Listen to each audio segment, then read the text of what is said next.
મોટી બા પગ.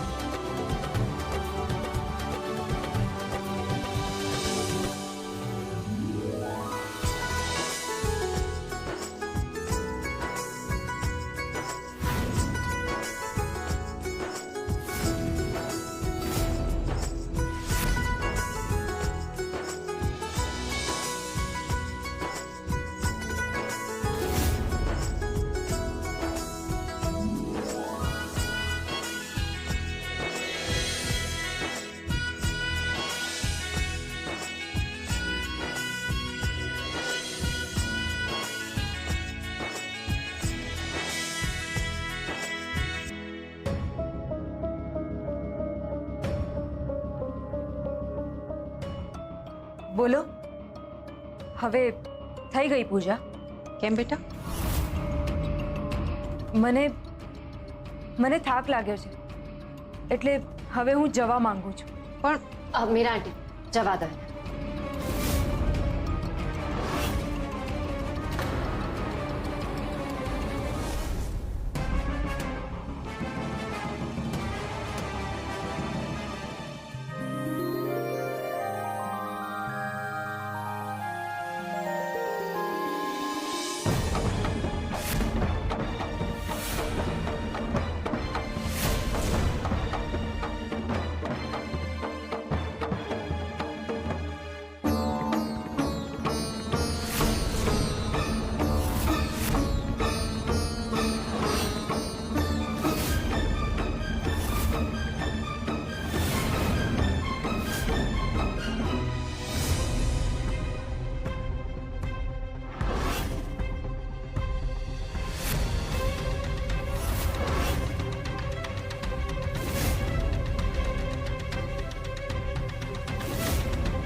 દીકરો રતન ત્યાં જ ઉભો રહેજે.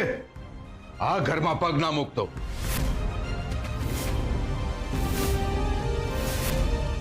મોટી બાના બધા ગિલ્ટ તો બહાર આવી રહ્યા છે, પણ મોટી બા હજુ પણ પોતાને મોટી બા માની નથી રહ્યા. આ બધી ફક્ત યાદો છે અને એ પણ ધૂંધળી, બીજું કંઈ નથી. તો પછી હવે શું કરવું? એ જ તો આપણે નક્કી કરવાનું છે. આપણે એવું કંઈ વિચારવું પડશે જેનાથી મોટી બાના અંતરાત્મા સુધી પડઘો પડે. હું ન સમજી શક્યો.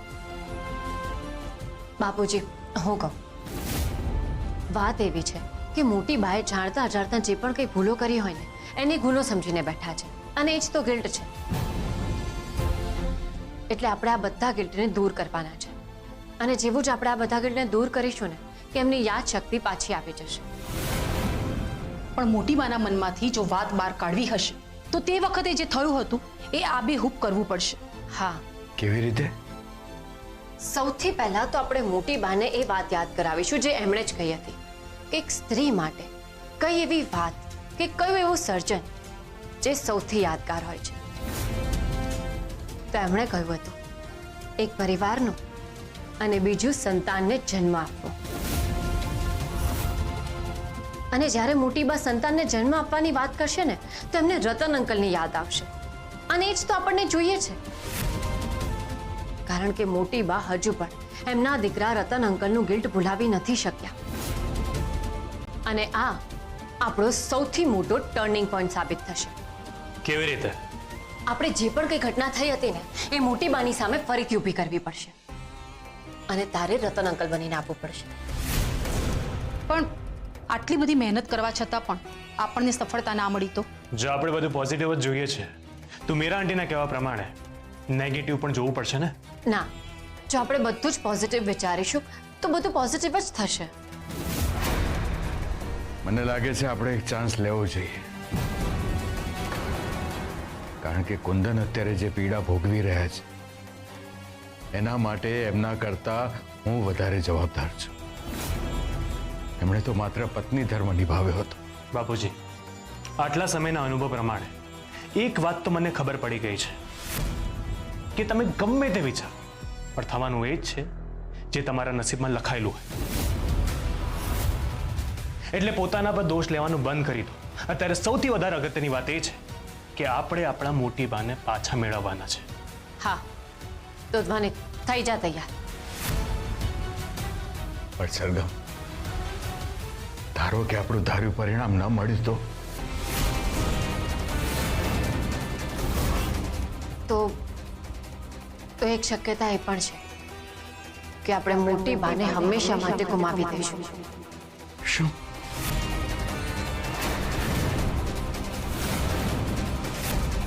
પણ આપણે આ ચાન્સ તો લેવો જ પડશે.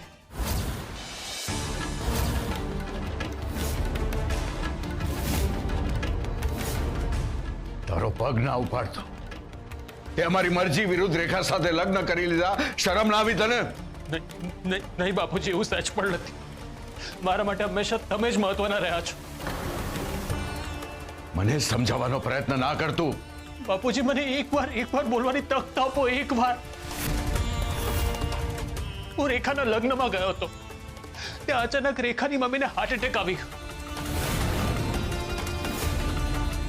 અને રેખાના થવાવાળા સસરાએ કહ્યું જો દહેજ નહીં આપો તમે લગ્ન નહીં થવા દઈએ અને જાન પાછી લઈ જઈશું. એટલે તે લગ્ન કરી લીધા એમ? ના બાપુજી, એક સ્ત્રીની ઇજ્જત બચાવવા માટે હું પૈસા આપવા પણ તૈયાર થઈ ગયો હતો. પણ મારા અને રેખાના સંબંધ પર લોકોએ પ્રશ્ન ઉઠાવ્યા અને જાન પાછી જતી રહી. હવે તમે જ કહો બાપુજી કે આવા સંજોગોમાં હું રેખાનો હાથ ન પકડતો તો બીજું શું કરતો બાપુજી? એટલે ગમે તેની સાથે લગ્ન કરી લેવાના? અરે દુઃખ તો બધાને હોય છે દુનિયામાં. તું બધાના દુઃખ માથે લઈને ફરીશ? તે એ છોકરી સાથે લગ્ન એટલા માટે કર્યા કે તું રેખાને પ્રેમ કરતો હતો અને અમે તને એની સાથે લગ્ન કરવાની ના પાડી. એટલે અમારી વાત ઉથાપી અને તું એની સાથે લગ્ન કરીને એને ઘરમાં લઈ આવ્યો. એમ વિચાર્યું હશે કે એકવાર લગ્ન થઈ જાય પછી કોઈ શું કરી લેવાનું છે, હે ને? રસ્તે રઝળતા કોઈને પણ તું ઉપાડીને ઘરમાં લઈ આવીશ? આપણું ખાનદાન, આપણો પરિવાર, આપણી ઇજ્જત, આપણો મોભો, એનો જરા પણ વિચાર ના આવ્યો તને? તો તું મારું સંતાન હોય તો હમણાં ને હમણાં એ છોકરીને ઘરે મૂકી આવ.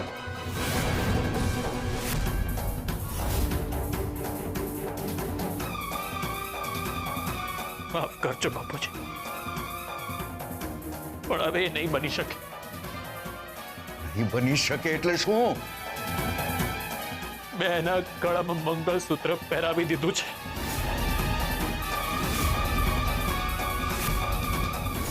અને અમે બધા કોણ છે? અમારી સાથે તારો કોઈ સંબંધ નથી. ના બાપુજી, હું તમને બધાને બહુ પ્રેમ કરું છું, પણ હું રેખા સાથે હવે કોલે બંધાઈ ચૂક્યો છું. તો પછી મારી ઈચ્છાનું શું કે હું એક સારા પરિવારમાં રતનના લગ્ન કરાવીશ કે જે કન્યા સુંદર, સુશીલ, સંસ્કારી હોય.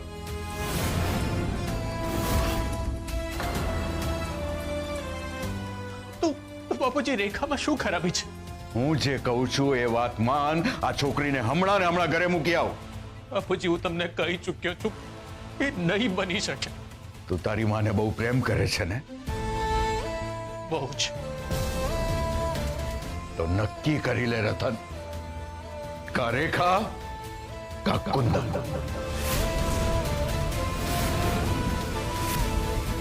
પણ આજે તું આ ઘર છોડીશ તો તું મરીશ કે અમે મરીશું તને અમારું મોઢું સુદ્ધા જોવા નહીં પડે.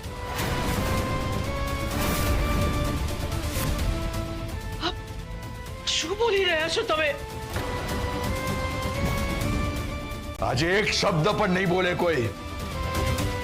નક્કી કર રતન, જવાબ આપ મને. બાપુજી, હું મારી માને બહુ પ્રેમ કરું છું બાપુજી. પ્લીઝ અમને મને અલગ ના કરો બાપુજી. હું મારી માને બહુ પ્રેમ કરું છું બાપુજી. અમને અલગ ના કરો બાપુજી. અમને અલગ ના કરો પ્લીઝ બાપુજી, પ્લીઝ. ચલ નીકળ.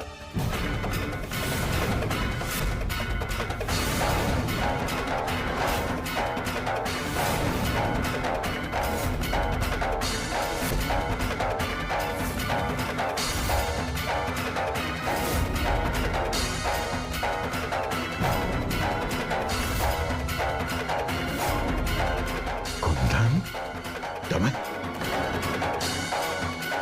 કુંદન નહીં,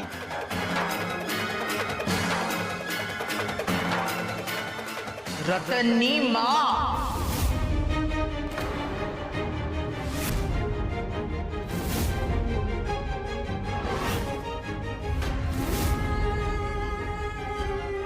રતન ક્યાંય નહીં જાય. કોઈ ખોટું કામ નથી કર્યું એણે. એણે જે કર્યું છે ને એના પર મને ગર્વ છે. કર. કોઈકનું જીવન બચાવ્યું છે એણે. એના માટે તમે એને સજા ના આપી શકો. સજાના હકદારને સજા મળવી જ જોઈએ. અને આજે હું એને એવી સજા આપીશ કે એની આવનાર પેઢી આ ત્રિભુવનદાસ ઝવેરીને યાદ રાખશે. એણે પ્રેમ કર્યો છે. કોને પૂછી? પ્રેમ નહીં કુંદન, છળ કર્યું છે એને તમારી સાથે અને મારી સાથે. એને ખબર છે કે તમે એને પ્રેમ કરો છો, એટલે આપણને ન ગમતી છોકરી સાથે લગ્ન કરીને અહીંયા ઘરમાં આવશે તો પણ તમે એને બચાવશો. ના બાપુજી, હું ખોટો હોઈ શકું, પણ તમારા સંસ્કાર ક્યારેય ખોટા ન હોઈ શકે. મેં બહુ પ્રેમથી રેખાને સ્વીકારી છે. અને તું પ્રેમ કે છે? પ્રેમ પ્રેમ કરીને તે મારું નામ બોળ્યું છે. પ્રેમ કરવો એટલે નામ બોલ્યું કહેવાય? કોઈ નિરાધાર છોકરીનો આશરો બનવો એટલે નામ બોલ્યું કહેવાય? અરે અણે જે કાર્ય કર્યું છે ને એનાથી ગર્વ છે મને મારા ધાવણ પર.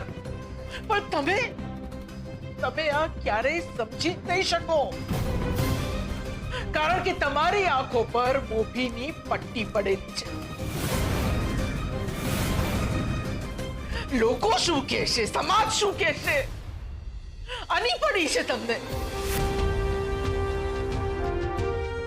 પણ તમારા દીકરાએ આવું શું કામ કર્યું?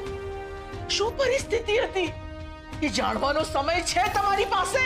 તમારે જે કહેવું હોય એ કહો કુંદન, પણ હું રેખાને અને રતનને આ ઘરમાં નહીં રહેવા દઉં. જો આ જ તમારો નિર્ણય છે તો રતન અને રેખા વહુ સાથે રતનની માં પણ આ ઘરમાંથી ચાલી જશે.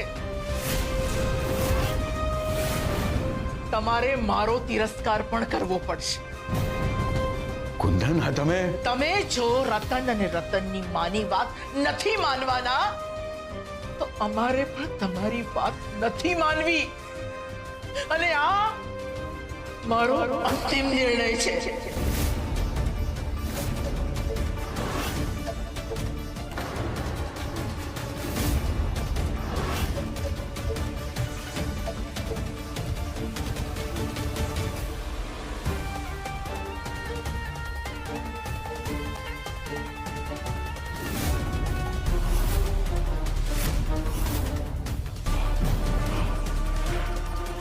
चल बेटा.